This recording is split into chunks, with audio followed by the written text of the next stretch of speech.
Hello friends, welcome to my channel. आज ये kinematics series का 7th लेक्चर है। 6th लेक्चर में हमने डिस्प्लेसमेंट और वेलोसिटी को कवर किया था। अगर आपको उस कॉन्सेप्ट को समझना है तो आप हमारे चैनल पे काइनेमेटिक्स सीरीज का जो 6th लेक्चर है उसको जाके विजिट कर सकते हैं।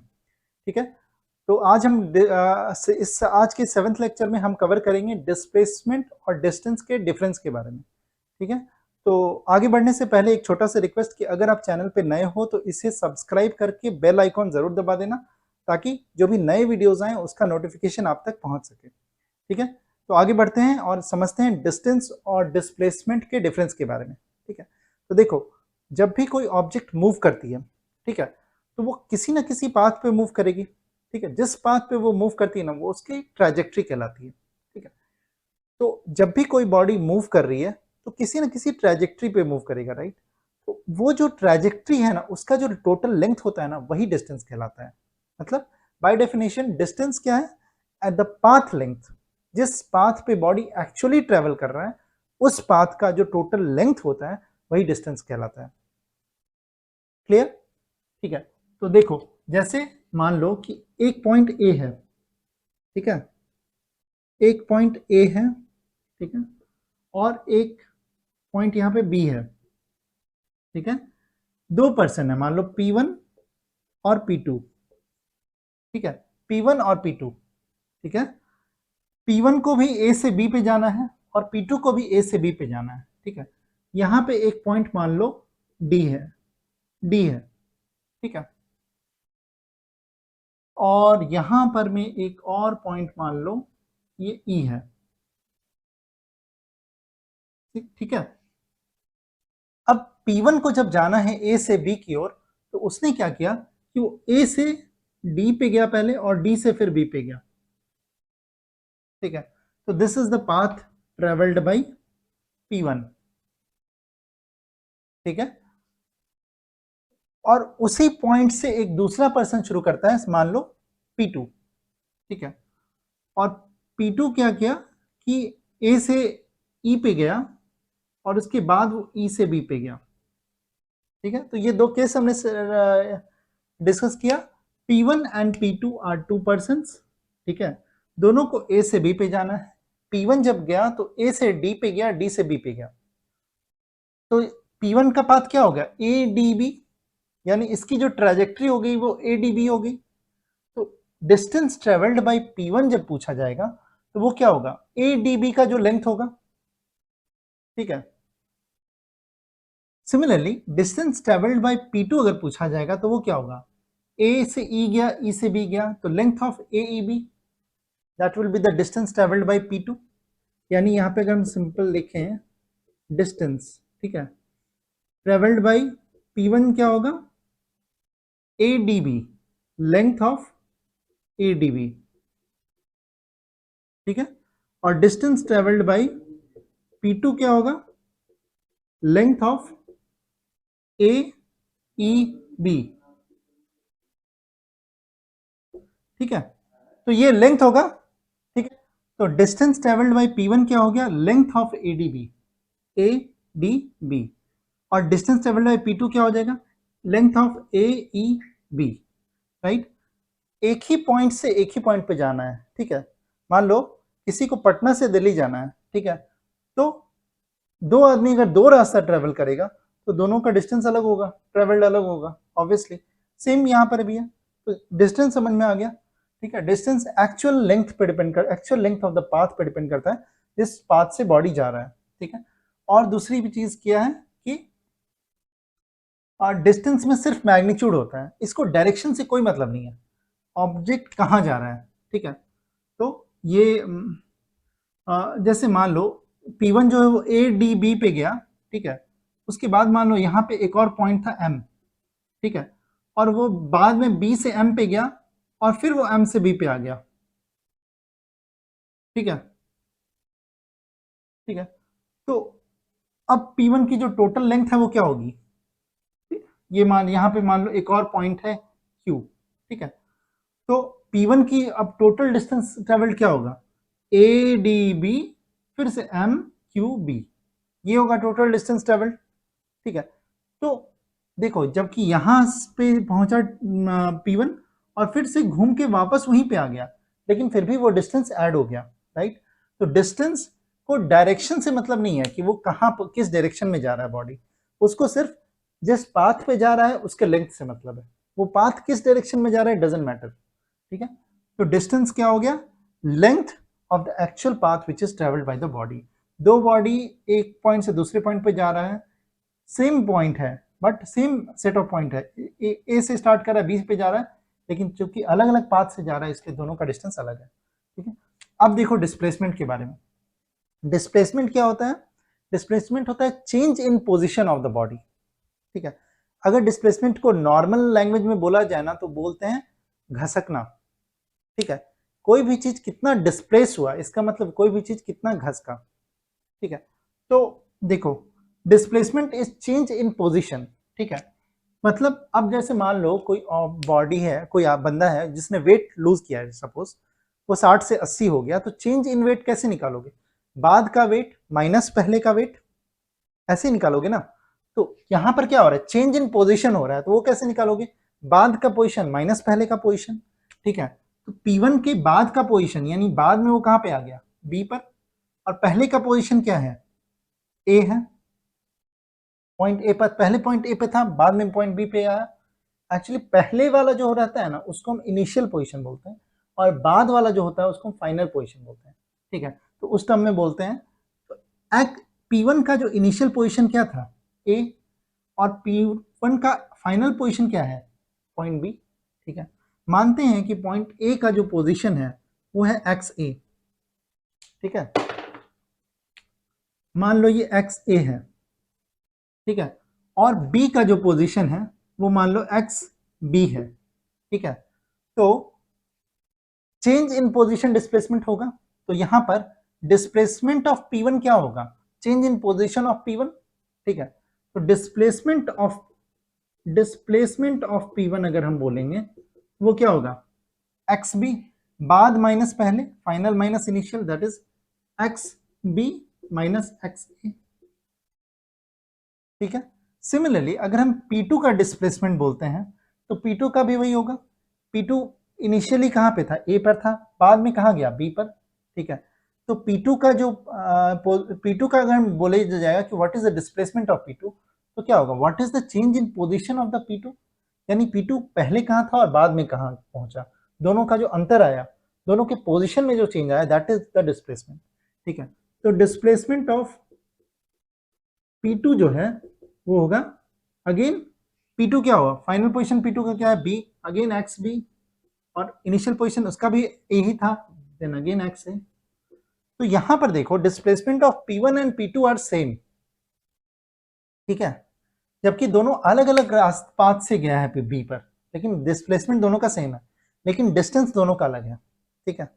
मतलब देखो पहला पॉइंट तो ये हो गया कि डिस्टेंस जो है वो actual path, the length of the actual path travelled by the body है, और डिस्प्लेसमेंट क्या है, change in position of the body is given by the change in position of the body, ठीक है। पहला पॉइंट हो गया। दूसरा पॉइंट क्या है कि डिस्टेंस जो होता है ना वो पाथ ट्रेवल्ड पे डिपेंड करता है, डिस्टेंस का जो मैग्नीट्यूड है, ठीक है। हाँ देखो डिस्टेंस कितना हुआ किसी भी ऑब्जेक्ट का वो पाथ ट्रेवल पे डिपेंड करता है, ठीक है। और डिस्प्लेसमेंट जो इनिशियल और फाइनल पोजीशन पे डिपेंड करता है। डिस्टेंस को इनिशियल और फाइनल पोजीशन से कोई लेना देना नहीं है, लेकिन डिस्प्लेसमेंट को सिर्फ इनिशियल और फाइनल पोजीशन से ही लेना देना, उसको इससे लेना देना नहीं है कि वो किस पाथ से वहां पे पहुंचा, ठीक है। तो ये डिफरेंस है। अच्छा अब देखो डिस्टेंस में, डिस्टेंस को चूंकि डायरेक्शन से कोई लेना देना नहीं होता, ठीक है। यहाँ पे हमने देखा कि इस डायरेक्शन में गया फिर से वापस उसी पॉइंट पे आ गया तो भी डिस्टेंस बढ़ा ही, राइट। तो डिस्टेंस में डायरेक्शन नहीं होता, डायरेक्शन इररिलेवेंट होता है, इसमें सिर्फ मैग्नीट्यूड होता है, और इसीलिए डिस्टेंस को हम बोलते हैं इट्स अ स्केलर क्वांटिटी, ठीक है। डिस्प्लेसमेंट में क्या होता है, मैग्नीट्यूड और डायरेक्शन दोनों होता है, ठीक है। अब देखो अब डिस्प्लेसमेंट में डायरेक्शन क्यों होता है, देखो पोजीशन के बारे में जब मैंने बताया था तो पोजीशन में मैंने बोला था कि पोजीशन कभी भी किसी चीज के रेस्पेक्ट में बताया जाता है, और पोजीशन में मैग्नीट्यूड और डायरेक्शन दोनों बताना होता है, ठीक है।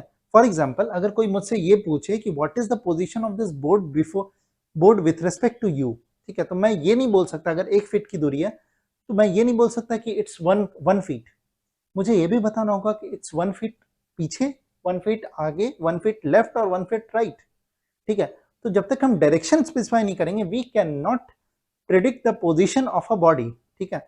तो पोजीशन में मैग्नीट्यूड भी होता है, जो 1 फीट मैंने बोला दैट इज मैग्नीट्यूड, और आगे पीछे लेफ्ट राइट जो भी बताया मैंने दैट इज डायरेक्शन, ठीक है। तो पोजीशन में हमेशा डायरेक्शन और मैग्नीट्यूड दोनों होगा। तो डिस्प्लेसमेंट क्या है? Change in position. तो जब चेंज इन पोजीशन हो रहा है तो उसमें भी मैग्नीट्यूड और डायरेक्शन दोनों होगा कि नहीं, राइट। दो क्वांटिटी को हम कर रहे हैं, सबट्रैक्ट कर रहे हैं, और दोनों में मैग्नीट्यूड और डायरेक्शन है, तो जाहिर है कि जो रिजल्टेंट होगा उसमें भी मैग्नीट्यूड और डायरेक्शन दोनों होगा, राइट। तो इसीलिए डिस्प्लेसमेंट में मैग्नीट्यूड और डायरेक्शन दोनों होता है, ठीक है।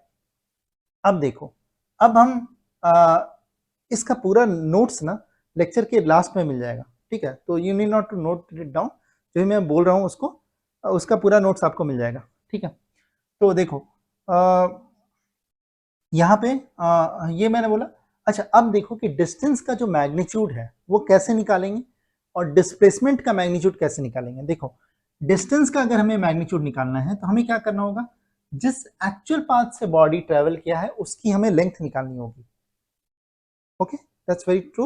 ओके, अगर डिस्प्लेसमेंट का मैग्नीट्यूड निकालना होगा, क्योंकि डिस्प्लेसमेंट में मैग्नीट्यूड और डायरेक्शन दोनों है ना, तो मैग्नीट्यूड भी निकालना होगा, डायरेक्शन भी निकालना होगा। मैग्नीट्यूड अगर निकालना होगा तो वो क्या होता है कि इनिशियल और फाइनल पोजीशन का जो शॉर्टेस्ट डिस्टेंस होगा उसका जो लेंथ होता है ना, that gives the magnitude of the displacement of the body. मतलब डिस्टेंस का magnitude is the length of the actual path travelled by the body, displacement का जो मैग्नीट्यूड है that is the length of the shortest path between the initial and final position of the body. तो इस case में ए और B के बीच का जो शॉर्टेस्ट पाथ होगा that will be the magnitude of displacement, ठीक है। और इसकी डायरेक्शन क्या होती है, एक्चुअली इनिशियल से फाइनल की ओर होती है, ठीक है, इनिशियल से फाइनल की ओर होगी, ठीक है। अब ये डायरेक्शन में को कैसे प्रेजेंट करते हैं ये इसको हम डिटेल में तब समझेंगे जब हम वेक्टर पढ़ेंगे, ठीक है, जो अगले चैप्टर में होगा। मतलब जब हम लोग 2 डायमेंशनल प्लानर मोशन पढ़ेंगे तब। अभी हम motion in a straight line पढ़ रहे हैं, राइट। उसमें उसी का ये 7th लेक्चर है, तो वो काइनेमेटिक्स के अंदर आता है, तो हमने उससे स्टार्ट किया, तो ये 7th लेक्चर है उसका, ठीक है। इसके बाद जब ये पूरा सीरीज खत्म हो जाएगा, ये वाला पूरा चैप्टर, तो अगला जो एनसीईआरटी का चैप्टर होगा वो प्लानर मोशन से रिलेटेड होगा। उसमें हम स्केलर और वेक्टर को बहुत अच्छे से समझेंगे, ठीक है। तो डायरेक्शन को हम उस समय ज़्यादा अच्छे से समझेंगे। अभी सिर्फ इतना समझ लो कि डिस्प्लेसमेंट जो होता है उसमें मैग्नीट्यूड और डायरेक्शन दोनों होता है। डिस्प्लेसमेंट का मैग्नीट्यूड जो है that is given by shortest path of the initial and final position of the body, ठीक है। तो ये जो हो गया। और डिस्टेंस क्या होता है, स्केलर होता है। डिस्प्लेसमेंट क्या होता है, वेक्टर होता है। क्लियर, कोई दिक्कत नहीं। अच्छा, अब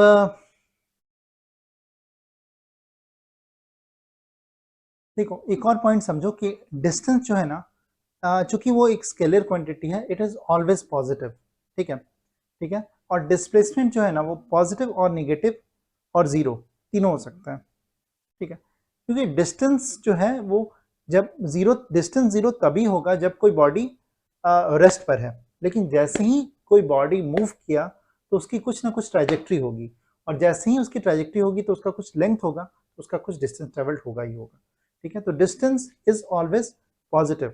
डिस्टेंस कभी कम नहीं हो सकता, निगेटिव नहीं हो सकता। कभी ऐसा नहीं होगा कि तुम अगर घर से मार्केट जा रहे हो और मार्केट से वापस घर आ रहे हो तो तुम्हारा जो बाइक का जो स्पीडोमीटर है, एक्चुअली डिस्टेंस को समझना है ना, तो तुम ये समझो कि बाइक का जो speedometer what it reads, the meter which what it reads is the distance. तो ऐसा कभी होता है क्या कि तुम डिस्टेंस, घर से तुम मार्केट गए, मार्केट से वापस घर आए, तो डिस्टेंस उसका जो स्पीडोमीटर वो कम हो गया? ऐसा नहीं हो सकता ना।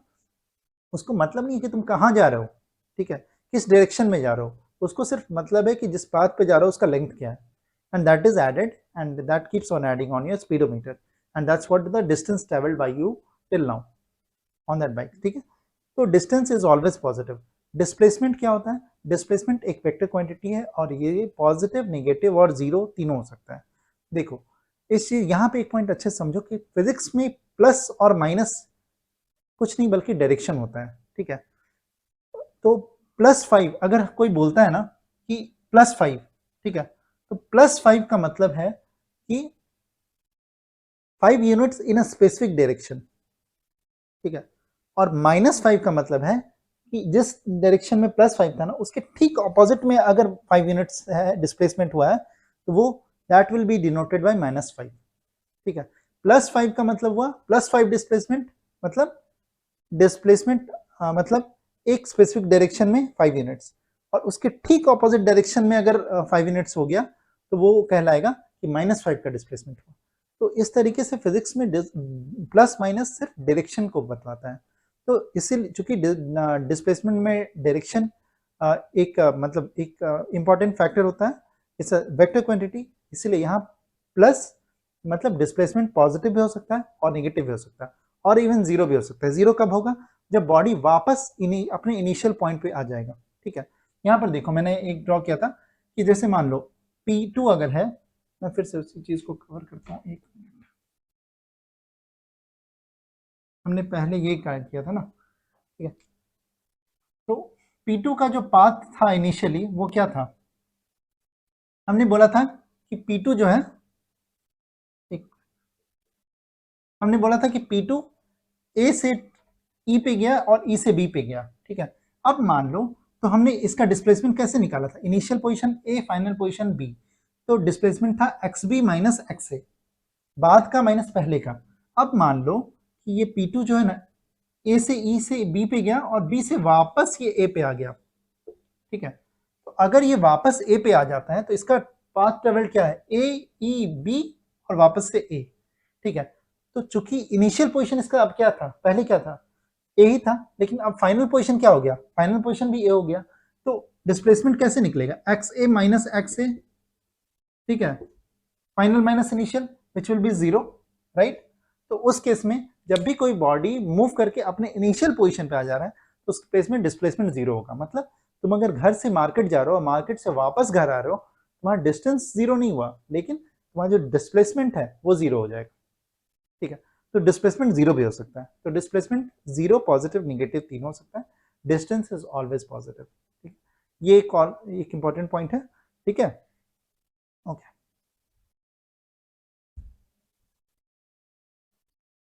तो यही था, मतलब डिस्टेंस और डिस्प्लेसमेंट के बीच में जो मेन डिफरेंस है ना वो यही है, ठीक है। इस चीज को बहुत अच्छे समझने की जरूरत है, ठीक है। तो अगर कोई भी टॉपिक में थोड़ा डाउट हो रहा है तो वीडियो को बार बार रिपीट करके देख लो, ठीक है, ताकि तुम्हारा एक सारा चीज क्लियर हो जाए, ठीक है। इससे ये चीजें और क्लियर होंगी जब हम लोग वेक्टर के थ्रू इसको देखेंगे ना, तो डिस्प्लेसमेंट वगैरह का जो कॉन्सेप्ट है और अच्छे से क्लियर होगा, ठीक है। क्योंकि अभी हम डायरेक्शन को उतने अच्छे से प्रेजेंट नहीं कर पा रहे जितना अच्छे से, जितना एक्चुअली मतलब करना है, क्योंकि unless we have the concept of vector हम लोग वो नहीं समझ पाएंगे, ठीक है। तो जब वेक्टर करेंगे तो उसको और डिटेल में करेंगे, ठीक। तो डिस्टेंस और डिस्प्लेसमेंट का जो मेन डिफरेंस है वो यही है, ठीक है। तो आज के लेक्चर में इतना ही करते हैं, ठीक है। तब तक तो मतलब अगले लेक्चर में मिलेंगे, ठीक है ना। तो और इसका जो नोट्स है वो आपको इस वीडियो के बस लास्ट में, अब अगले मतलब इस वीडियो के जस्ट लास्ट में आपको मिल जाएगा, ठीक है। तो तब तक के लिए अपना ध्यान रखो। आज के सेशन में इतना ही। तब तक के लिए जय हिंद, जय भारत।